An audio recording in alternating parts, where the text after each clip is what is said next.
He's an interdimensional space hunk who happens to be part cockroach. We're talking about Noh-Varr, aka Marvel Boy. Hi, I'm Nando, and in this series, I take a character from Marvel Comics. I talk about their backstory, their power set, their personality, and I give you some reading recommendations. And this is because this week, this character is being introduced into the collectible card game Marvel Snap. Most of this video is just me talking about the character. I'll talk about the Snap card at the end, how that relates to Marvel Boy. Okay, so Noh-Varr is a creation of Grant Morrison. Grant Morrison, if you're not familiar, is one of the most interesting comic writers of this era. They're known for revitalizing the X-Men. They wrote All-Star Superman. They're the one who took Animal Man and gave him this existential, very creative, thought-provoking series that a lot of people point to as one of the best DC series ever written. They're also responsible for the best Doom Patrol. So Grant Morrison did a lot of things. One of the things that they are not as well known for is they created a character named Marvel Boy. Marvel Boy is a Kree space explorer soldier guy. Like the usual Kree, he's all about colonizing and spreading the Kree empire, but he is not from Earth 616 like usual. He is from, I believe, Earth 20080, and because of multiverse nonsense, Noh-Varr and his entire team end up trapped on Earth 616. Well, not Earth 616, in Universe 616, because he's still in space. But he's in the Marvel universe, but he is not from there. He's a super soldier who has all kinds of weird powers. He's created with cockroach DNA, so he can climb walls. He can, I think, see in the dark. He has exploding fingernails. His saliva is a psychedelic drug, and he has other powers that he gets later. But like, I think what's fun about Marvel Boy, the first thing you notice about Marvel Boy is he's like a, traditionally handsome, like cool looking superhero who, when you get down to it, is a monster man. Like everything about this character screams like The Fly, but he doesn't look like that. So I think that's fun. Marvel Boy's first story is about him trying to deal with the people that are trying to steal the power of his spaceship, but also like he's not from here, so he doesn't know anybody. So he shows up on Earth, he gets attacked by Dr. Midas, who's a scientist who doesn't matter, he'll never show up again. Oh, well, I guess he shows up again, but he's not like a big player. He's mostly for this, where he's a person who wants lots of cosmic power, finds this cool ship, tries to steal it, but ends up getting thwarted by Marvel Boy. And I do think, especially in these first couple issues, like Marvel Boy is kind of written like a monster, like an alien, or that's kind of the vibe I get from this character. And again, very Grant Morrison, right? Grant Morrison does not write characters who don't have something going on that makes them immediately different from everybody else you've seen. So he fights Dr. Midas for a while, also like fights Earth, but mostly by accident, just because he's like, I am not cool with any of you guys. These people from Earth keep attacking me, so you know what? I'm fighting Earth too. Gets on S.H.I.E.L.D.'s radar. Dr. Midas sends his daughter, this character named Oubliette, which I didn't realize is the name of the torture device that is from, like medieval, what do you call them? Dark Ages, I guess, times. What's Inquisition? And she looks like a dominatrix. She ends up falling in love with Marvel Boy because, again, this character is kind of a space hunk, even though he is a little cockroach man. And after her dad gets even more power, they fight him and they stop him. I believe that character has come back, Dr. Midas and Oubliette, but as far as Marvel Boy's story is concerned, like that's the origin. Oh, and this is worth mentioning.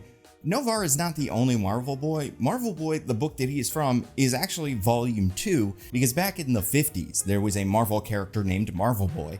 This is back in the Timely Comics age, but he was only in 2 issues and never showed up again. As far as it ever is going to matter, Noh-Varr is Marvel Boy. So I'll say, I'm going to give you 3 reading recommendations. I'm going to try to do this in each video, but I want to give them to you as the story goes. So first one is Marvel Boy 1. This is written by Grant Morrison, with art by J.G. Jones, Avalon Studios, Matt Milla, Richard Starklings, and Wes Abbott. This is the first appearance of Marvel Boy. You can read the whole series, but if you just want to get a sense for like how was this character thrown into the universe, this is how. So he's a bad guy though, like not like a villain, but I guess like an anti-hero. So he goes to jail, is thrown in the Cube, I want to say, one of the prisons, is eventually let out to capture the Young Avengers and the Runaways, which he does. Goes back to the jail, but then he joins in on Secret Invasion. This is the whole event era, and like Marvel Boy is a big part of all of these events. So Secret Invasion comes first, the Skrulls have invaded, and he's great at this because Marvel Boy is a Kree, and the Kree and the Skrulls hate each other, especially in the comic books, where the Skrulls, especially at this point, are just like bad guys. So Marvel Boy Noh-Varr helps the humans fight the Skrulls, saves Earth, and is kind of a hero. He goes back to jail because he's a good guy. He's like, I guess not a good guy, but he's like, I did some crimes, I have to serve my time, And, that's that. But then Norman Osborn, who's putting together a team, his new Avengers, the Dark Avengers as they are called, needs an alien. So he's like, what aliens are around that I can trick? And he realizes this Noh-Varr character is very powerful, somewhat honorable, and also kinda not super bright, or at least he's a genius, but he doesn't know things about Earth. So Norman Osborn pulls one over on him. He's like, here, join the Avengers. This is this cool thing. Here, I got all these superheroes. You're gonna love it. Eventually, Noh-Varr realizes that they're all bad guys and does leave the team. This is what I'll say is Noh-Varr's second key issue. And you could really probably pick anything from here. I believe he leaves in Dark Avengers 6, but Dark Avengers Annual sort of ends that chapter in his career and starts his next chapter. Books written by Brian Michael Bendis with art by Chris Bachalo, Tim Townsend, Jamie Mendoza, Alve, Antonio Fabella, and VC's Corey Petit. And besides being a really cool looking book, it does give you a sense for like where Noh-Varr changed his mind and why, and it really was just he was tricked. And in this issue, he's just going around trying to live his life, trying to figure out who he is now that he's pretty much done with the Kree thing. Like he still cares about the Kree people, but he says this in the book. He's like, if I could have gone home, I probably would have, but like I'm here, so let's figure this out. He's not doing Dark Avengers anymore, so like who is he? Noh-Varr meets a person, I can't remember her name, it's like Elena or something, and while they're talking, the Sentry shows up. Sentry is part of the Dark Avengers. He's like, hey, Marvel boy, Norman Osborn says you can't just quit, you gotta come home. And he fights Sentry. Is basically like, you're all either idiots or you're psychopaths, one or the other. I'm not one of you guys, like I was tricked. Leave me alone. I don't want to do this anymore, but I also don't want to fight you. And he barely gets out of there, but the person he's talking to manages to use his gun to shoot the Sentry, and Noh-Varr is able to escape. This is where Noh-Varr talks to the Supreme Intelligence, the Kree Supreme Intelligence, but the one from his universe, and it basically tells him, is like, you gotta be a protector. That's your thing. Protect people. Be a protector. He uses the word protector enough that you're like, okay, I get it. That's what you want me to call myself. He gets a new costume, gets the Negabands. The Negabands are pretty cool. They're the Captain Marvel like weapon that he was able to use to switch places with Rick Jones, but they also gave him all kinds of incredible superpowers. I haven't mentioned this, but he has a pair of guns that are also kind of whatever he wants.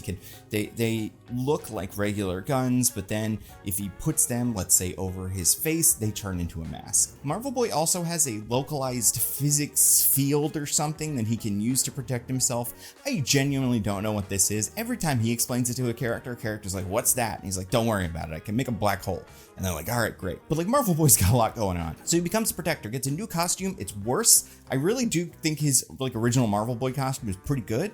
Those colors are pretty cool. And like with his white hair, I think it's pretty iconic, pretty memorable. He goes this black and white thing. And this is where the next event starts with Avengers versus X-Men. And he's part of the Avengers for this. He's called the Protector. He's like, I'm going to be a good guy now. Also, Norman Osborn can't find him because of the fancy new Kree technology. But he tried to do some Kree nonsense and steal the Phoenix Force, and he gets kicked off the Avengers. So like, this character just cannot figure himself out. I think the character he kind of feels the most like, especially in this next book, is kind of Starfire. He's an alien, he's powerful, he's got his own customs, he's from somewhere else, he doesn't understand our earthly ways, but he generally wants to be a good guy, even if he's not very good at it. His next appearance, I would say this is his third important issue. This is Young Avengers, especially because this is the Young Avengers season of Marvel Snap, but I also think this is the next phase of his career, and more or less the last phase. This is the current phase we're in, which is Marvel Boy, the hero. A couple interesting things. He is on the Young Avengers, even though I don't know how old this character is. He seems like he's on the older side. He's written like he's in his 20s. I could say that's how old Kate also feels like, and they're dating at the time. But Marvel Boy is also bisexual. He's dated other guys. I did mention in the Kate video that he ended up dating her ex-boyfriend, so that's something. But the Kate relationship is important because he gets tricked as part of this Young Avenger story into thinking that his old girlfriend is back for him, and he immediately leaves Kate for her. But like, that's a trick, so that doesn't go anywhere. And Kate's like, what the hell was that? You can't, this is not how this works, buddy. And they break up.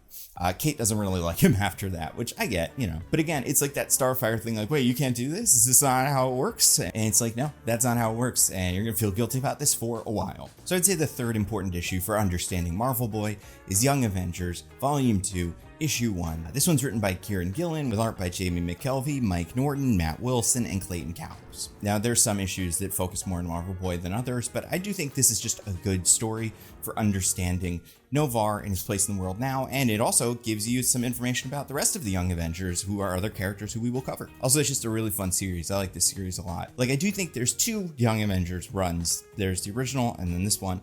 They're different. They're fun for their own reasons, but this one feels more like its own thing than the other Young Avengers, for reasons obviously, because in the other Young Avengers they are trying to be the Avengers, but this one feels like just a bunch of kid heroes kind of coming together. Besides that, Marvel Boy's been in 2 stories that I can think of. Sorry, Mortimer's on my lap. He played a big part in Royals, an Inhumans story, where the Inhumans needed to learn about their history because they were all, I think, dying or something. It doesn't matter. But Noh-Varr shows up and he's like, hey, I can help you guys, and also maybe I'll get something out of this too.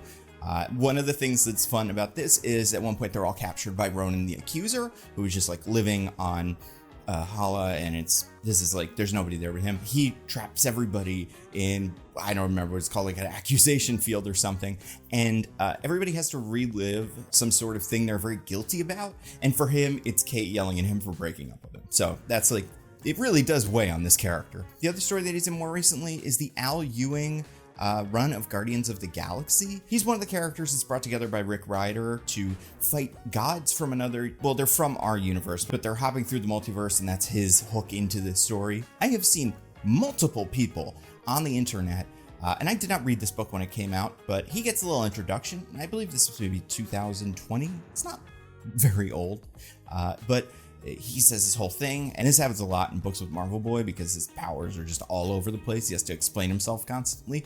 He introduces himself with he, him pronouns, and people lost their minds. Whenever I do one of these, I'll just see what other YouTube videos are out there, see what other people think about this character, and just see like how much the character is in the public consciousness. So Noh-Varr, like a character who's been around for like almost 25 years, very few videos, but a bunch of the ones that I did find were people complaining about that he had pronouns. So that's just like, man, if you can't get over that, you're not gonna like any of the rest of this.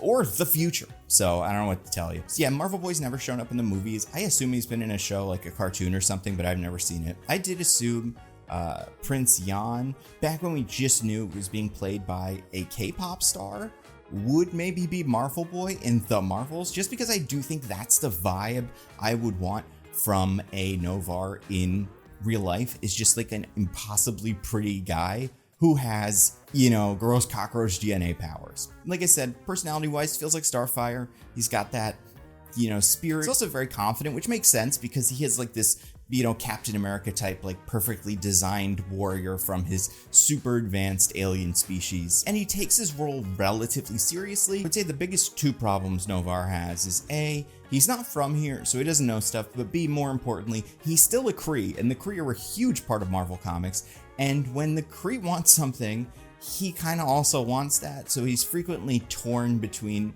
wanting to do the right thing by the Avengers or the Inhumans or his friendly Young Avengers or whoever, and, you know, helping to expand the Kree Empire. So those are the 3 issues. If you wanted to just read 3 to get a sense for this character, Marvel Boy 1, Dark Avengers Annual, and Young Avengers Volume 2, Issue 1. So in Marvel Snap, hi Mortimer. Mortimer really loves the Kree Empire. He's very sympathetic towards their plight.